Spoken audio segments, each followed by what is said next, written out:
नमस्कार, मैं हूं निर्मला। आप देख रहे हैं न्यूज एक्सप्रेस। आइए बढ़ते हैं खबरों की ओर।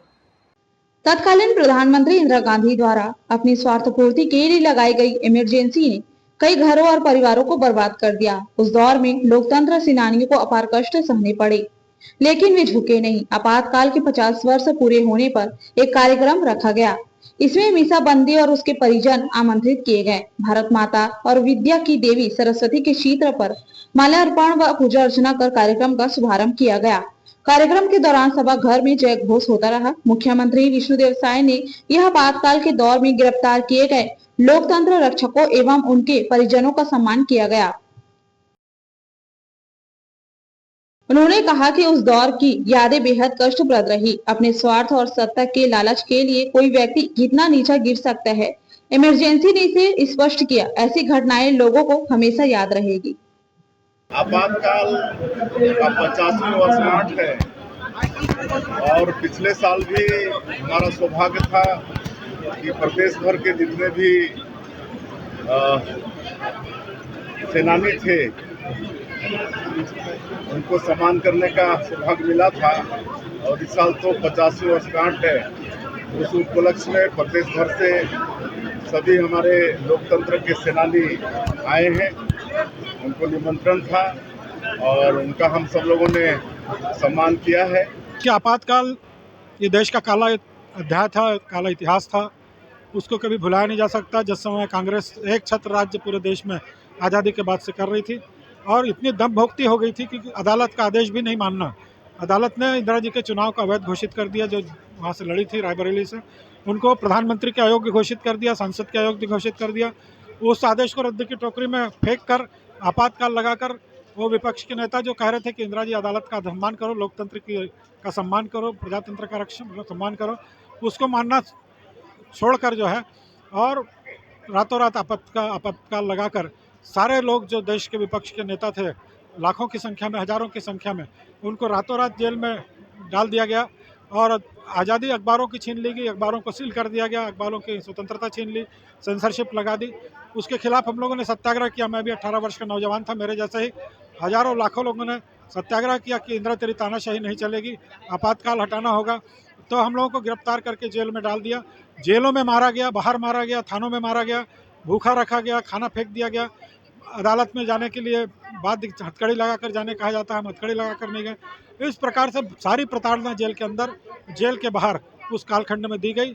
हम जब पम्पलेट बांटते थे, आपके अखबारों की आज़ादी छीन ली थी, तो वो संदेश पूरा देश का पहुँचाने के लिए पम्पलेट छपवा कर हम लोग जो घर घर जाते थे, वो भी रास नहीं आता था। उसमें भी पकड़ कर हम लोगों को जब्त करके, हमारी मशीनें जब्त करके और हम लोगों के खिलाफ दुष्प्रचार किया जाता था। एक ही बात कही जाती थी कि इंदिरा जी के 21 सूत्री कार्यक्रम का समर्थन कर दो, संजय गांधी के 5 सूत्री कार्यक्रम का समर्थन कर दो, तो आपको हम छोड़ देंगे। ये बरगलाने के लिए जनता को कि हम लोगों ने माफ़ी मांगी। इस प्रकार का एक दृश्य पैदा किया गया आतंक। आज हम लोग लगभग 400 लोगों को जो है सम्मानित यहाँ करेंगे। जेल में तो अब जेल तो जेल ही होता है। अब जेल में तो आज़ादी रहती नहीं है। वहाँ पर हर चीज़ की बंदिश, हर चीज़ का प्रतिबंध ही था। और जैसे कैदियों को रखा जाता है उसी हिसाब से ही रखा गया था, है ना। तो वहाँ खाने पीने की दिक्कत, है ना, कपड़े की दिक्कत, हर चीज़। वहाँ तो हमको जितना दिन वहाँ जेल में थे तो यही लगता था कि अब हम लोग जेल से बाहर नहीं निकलेंगे, क्योंकि उस समय जमानत का भी कोई प्रावधान नहीं था।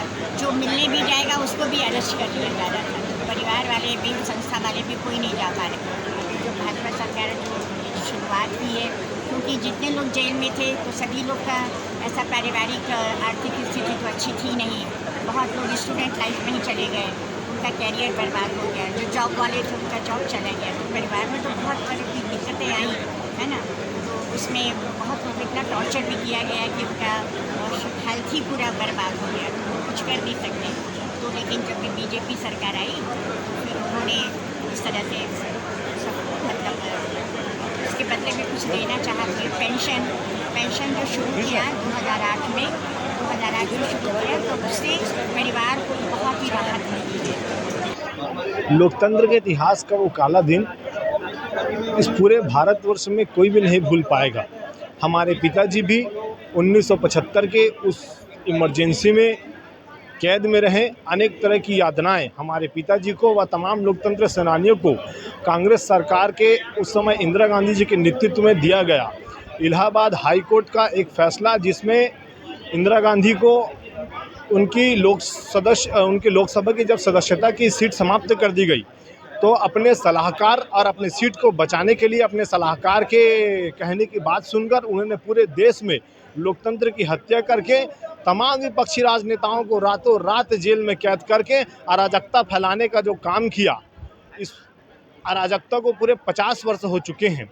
आज जब भी इन पुराने दिनों को याद करने पर ऐसा लगता है, पूर्वजों के माध्यम से सुनकर या इन कहानियों को पढ़कर, कि जैसे कि उन जख्मों को बार बार खुरीदने का कार्य आज भी अगर कोई कर रहा है तो वह कांग्रेस पार्टी है, जिन्होंने लोकतंत्र की हत्या करके पूरी तरीके से विपक्ष को जेल में डालकर अराजकता फैलाने का काम किया था।